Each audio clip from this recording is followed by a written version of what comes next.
पे के दोनों पाइप है ना, तो इसका मतलब क्या है, एसी ऑन ही नहीं हुआ। ये ठंडा होना चाहिए, नहीं नहीं, दोनों नॉर्मल टेम्परेचर, नॉर्मल टेम्परेचर पे होना चाहिए। मान लो ये नॉर्मल टेम्परेचर पे ना, तो एसी चला ही नहीं, गैस नहीं हो सकती और चीज़ें। अगर ये गर्म है और ये ठंडी है, दोनों में डिफरेंस लग रहा है। नॉर्मल टेम्परेचर से ज़्यादा गर्म है और नॉर्मल टेम्परेचर से ज़्यादा ठंडी है ये पाइप, तो इसका मतलब एसी ऑन है। ठीक, अब उसको दोनों नॉर्मल है, नॉर्मल, यानी एसी ऑन ही नहीं हुआ। ठीक। ठीक है। दूसरी चीज़, जो ऐसी मोटी पाइप मिलेगी आपको, ये पाइप कंप्रेसर तक जाएगी। कहाँ जाएगी? कंप्रेसर का, ये पाइप को आप लो प्रेशर पाइप बोल सकते हैं। क्या बोल सकते हैं? लो प्रेशर पाइप, या इसको बोल सकते हैं हम सक्शन पाइप। ठीक है, दूसरा नाम क्या है इसका? Suction pipe. आगे मैं जब थ्योरी कराऊंगा ना, तो इसका नाम आपसे पूछ लूँगा। ठीक है, कि आपने कितना सीखा वो चीज़। तो ये कौन सी है? सक्शन पाइप या high pressure pipe? Low pressure, हाँ सॉरी, लो का नाम सक्शन। सक्शन है। ठीक है। आपके सामने मतलब मैं कभी ऐसे बात करूं कि सर सक्शन लाइन चेक करो, मान लो मैंने गलती से आपको बोल दिया कि सक्शन लाइन चेक करो, मैंने नहीं बोला, ये दूसरा कोई आदमी आया, कोई मैकेनिक आया, उसने बोल दिया सक्शन लाइन चेक करो, आप बोलते हो सर सक्शन लाइन तो नहीं समझ में आती मुझे, लो बताओ बोलो। तो वो चीज़ें दोनों की कम्युनिकेशन मिलेगी तभी आप काम करें। तो उस चीज़ के लिए बोल रहा हूँ। इसके दो नाम याद रखो, लो सक्शन। सक्शन यानी यहाँ से खींचेगा, खींचेगा। कौन खींचेगा? कंप्रेसर। कंप्रेसर से निकल के एक पाइप आएगी कंडेंसर में। कहाँ आएगी? कंडेंसर में। उस पाइप को बोलेंगे डिस्चार्ज लाइन, डिस्चार्ज लाइन, या हाई प्रेशर लाइन। ठीक। क्या नाम है? हाई प्रेशर और डिस्चार्ज। डिस्चार्ज। कहाँ से कहाँ? कंप्रेसर से कंडेंसर। कंडेंसर। ठीक है। फिर कंडेंसर से निकल के जो दूसरी पाइप जाएगी वो जाएगी सीधा एक्सपेंशन वाल्व को। एक्सपेंशन वाल्व, ओके, जो कि ये पाइप है, ठीक। जिसमें ये हाई प्रेशर स्विच लगे हैं, जिसको हम 3 वायर का है तो इसका सेंसर बोल सकते हैं, और 2 वायर का होगा तो स्विच बोलते हैं। ठीक है। ये 4 वायर का होगा तो उसका स्विच। तो ये अपना जिस लाइन में लगा है, ये लाइन कहाँ से कहाँ है? कंडेंसर से एक्सपेंशन लाइन पर, एक्सपेंशन वाल्व। तो इस लाइन को बोलते हैं लिक्विड लाइन। Liquid line. वैसे इसका कैप के ऊपर एच लिखा है, हाई, वैसे ये लिक्विड लाइन होती है। तो ये अपनी लिक्विड लाइन है। सारी लाइनों के नाम हमें पता नहीं। अब ये क्या है, नॉर्मल टेम्परेचर पे तो कंप्रेसर ऑन हुआ या नहीं हुआ? नहीं हुआ। अब हमें यहाँ से क्या करना है, अगर कंप्रेसर ऑन करना है, क्या इसमें गैस हो सकती है या बिना गैस के ही एसी ना चल रही हो? मान लो अपने पास 2 कंडीशन हो सकती है, मैंने गैस डाली फिर भी एसी नहीं चली, तो यानी कंप्रेसर ख़राब हो सकता है, अलग अलग प्रॉब्लम हो सकती है, ऐसा हो सकता है। अब अगर ये दिक्कत आती है, रिक्स है ना, कस्टमर तो आके मुझे बोलेगा मैं पैसे नहीं दूंगा गैस के, क्योंकि मेरे में कंप्रेसर का आपने फॉल्ट बता दिया, तो मैं बोलूँगा कंप्रेसर डलेगा सर, तो बोलेगा डालो, मैं उससे गैस के पैसे कितनी बार लूँगा? जबकि गैस मैंने कितनी बार डाली, तो लॉस तो मेरा है ना। तो उससे पहले चेक करके बताओ। तो उससे पहले आप इसको क्या करो, डायरेक्ट ऑन करो। ओके, डायरेक्ट ऑन करने का तरीका बताता हूँ। मतलब क्यों लगा रखा है, क्योंकि मैं इससे सेंसर को बाईपास कर सकता हूँ। दूसरा तरीका क्या है, इसको पानी में डबो दो तब चेक कर सकते। ठीक है। तो इससे पहले एक चीज़ और आनी चाहिए आपको कि इसके अंदर गैस है या नहीं, कैसे इसका चेक करेंगे। बंद में ऐसे आप यहाँ पे चेक करो कि इसके अंदर गैस है या नहीं। देखो गैस नहीं है। नहीं। और दूसरा चीज़ हमें क्या चेक करना है इसके अंदर कि अब गैस तो नहीं है। गैस नहीं है तो कंप्रेसर खराब भी हो सकता है, वायरिंग में भी फॉल्ट हो सकता है। अब मैं गैस डाल दूँ और फिर मैं बोलूँ सर आपके वायरिंग के ही पैसे लगेंगे, कस्टमर बोले मैं इतने नहीं दूँगा, फिर वो दिक्कत आती है। तो मुझे क्लियर करके बताना उसको कि क्या है क्या नहीं है और कितना खर्चा है, जिससे ना मेरा नुकसान हो, मैं सिर्फ अगले से लेबर ले लूँ चेक करने के। ठीक है ना। तो चेक करने का तरीका क्या है, आप इसके लिए ये गेज लगा,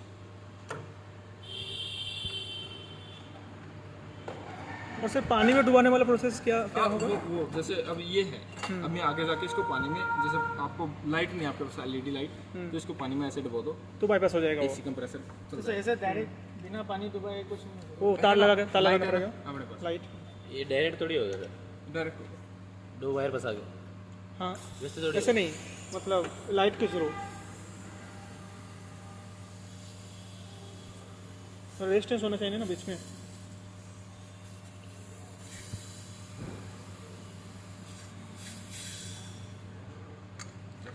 अपने पास गैस नहीं है,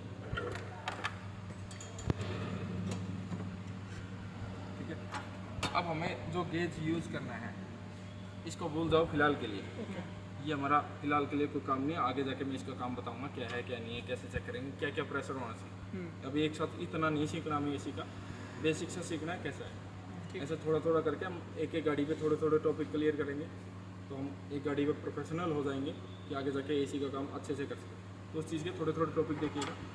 जैसे अब मैं यहाँ से ये जो लो वाली लाइन है ये कौन सी है, लो प्रेशर, रेड वाली और येलो वाली चार्जिंग लाइन, जिससे हमें गैस को इसके अंदर चार्ज करना है।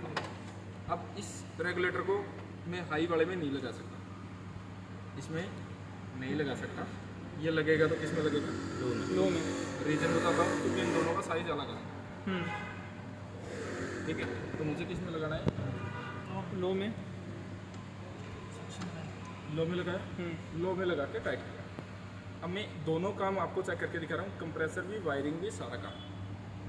ठीक है, इस चीज़ के लिए मैंने गेज का यूज लिया, नहीं तो मैं पहले ही लाइट लगा सकता था, फिर उससे आपको कुछ पता नहीं लगता, गलत चिपकती हुई दिखती। तो मैंने वो लगाया वहाँ पे। ठीक। इस वाल को मुझे क्या करना है, बंद करके रखना है। क्या रखना है, बंद करके रखना है। ये दोनों लाइनों को भूल जाओ, कोई काम की नहीं है। इस वाल को भी फिलहाल के लिए भूल जाओ। इस गेज को याद रखो कि गेज में प्रेशर अभी कितना है, 0 psi। कितना है, 0 psi। 0 psi। अगर ये कौन सी लाइन है सर, सक्शन लाइन, लो सक्शन। सक्शन से थोड़ा ज़्यादा सीखने को मिलता है, क्योंकि उसका मीनिंग बढ़ता है कुछ। ठीक है, उससे हमें ये सीखने को मिलता है कि यहाँ पे प्रेशर डाउन रहता है और खींचा जाता है यहाँ से प्रेशर। अगर कंप्रेसर चलने पे यहाँ पे क्या होगा, सक्शन होगा, तो ये जो 0 पे है, तो 0 पे रहेगी, ये क्या होगी, नीचे आएगी। सक्शन में नीचे, हाँ खींचेगा, नीचे आएगी। अगर ये नीचे आ गई तो इसका मतलब कंप्रेसर काम कर रहा है। नीचे नहीं आई तो काम नहीं कर रहा। तो इस तरीके से हम क्या किस चीज़ को चेक कर सकते हैं, कंप्रेसर को, बिना गैस के। ठीक, गैस नहीं होते भी हम ये चीज़ करके दिखा रहे हैं आपको। ठीक है, तो ये चीज़ हुई। अब यहाँ पे अब सिर्फ चाबी ऑन करना होगा इसकी।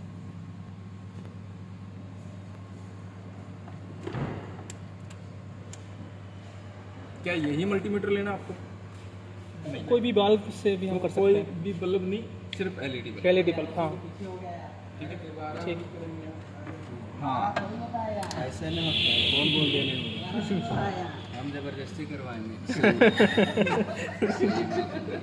ये लो, ठीक है, यहाँ लगा कैसे। अब देखो हमें क्या है, ये बल्ब यूज करना ही नहीं। इस बल्ब का तो काम है क्या है, काम ही नहीं है।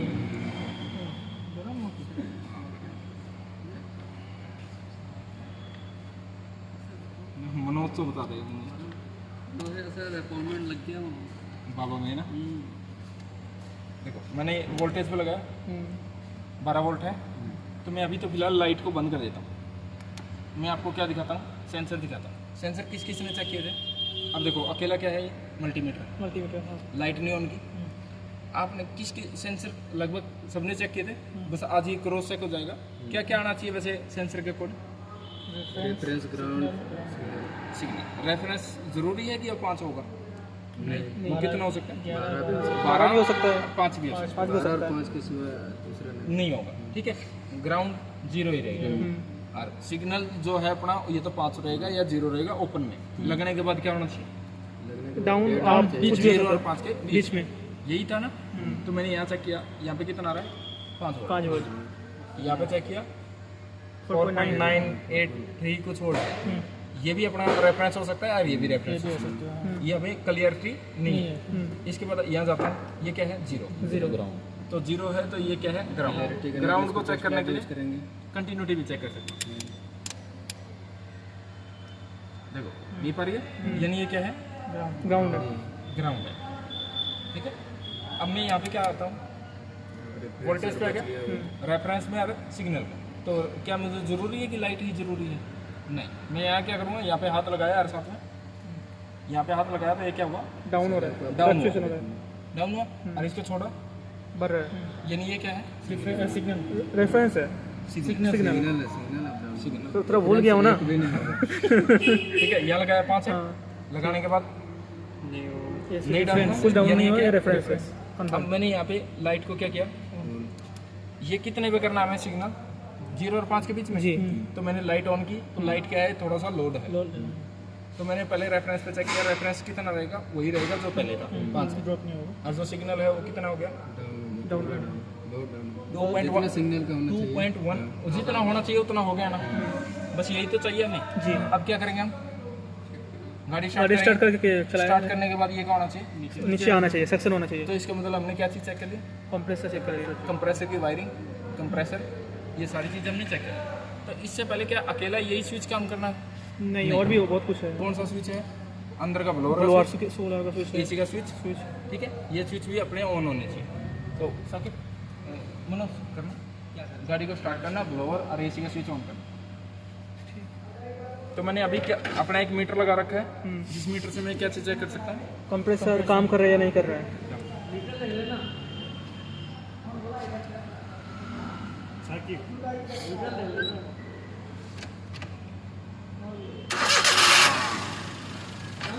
ठीक है।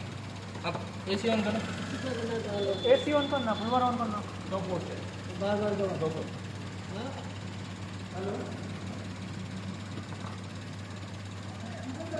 ऑन है सर बोला। अब देखो यहाँ हुआ ब्लोअर ऑन है ना, ब्लोअर एसी का स्विच। अब मैंने टेस्ट लाइट पे लगा रखा है और मैं यहाँ पे इस पे लगाता हूँ, 2 कुछ हुआ। अब थोड़ी देर बाद क्या होना चाहिए, सक्शन होना चाहिए, वो हो रहा है, वो क्या हुआ, डाउन हो रहा है, फैन चल कंप्रेसर रहा है, कंप्रेसर चल गया, कंप्रेसर ठीक है खराब है, ठीक है। हमने सारी 4 लाइन ओके कर ली। ओके करने के बाद अभी मैं इसको बंद कर दूँगा। अब गाड़ी को बंद कर दो। अब ये अपनी टेस्टिंग ओके है नहीं है, ओके। अब मैं आगे जाके कभी कस्टमर को बाद में ये थोड़ी बोलूँगा कि वायरिंग खराब थी सर आपकी, नहीं क्या बाद में ये बोलेंगे कि एसी कंप्रेसर खराब था, यानी ना तो इसका एसी कंप्रेसर खराब है, ना इसकी क्या है वायरिंग खराब है ना कुछ। वायरिंग, हाँ और सारी चीज़ क्या है, ओके। बस अपने जो गैस नहीं है इसके अंदर, तो गैस नहीं है तो उसके अंदर क्या हो सकता है, लीकेज हो सकता है। अब इसका लीकेज चेक करेंगे। जो ये चीज़ें मैंने बताई है एक बार इसको नोट कर लो, जिसको नोट करना है, जो चीज़ें मैंने बताई है। सर हमको हाँ बना लिया, वीडियो बना लिया। वीडियोस थोड़ी समझेंगे। मैं इसको समझाता हूँ कैसे। दोबारा नहीं होगा, एक बार और समझ लो बस।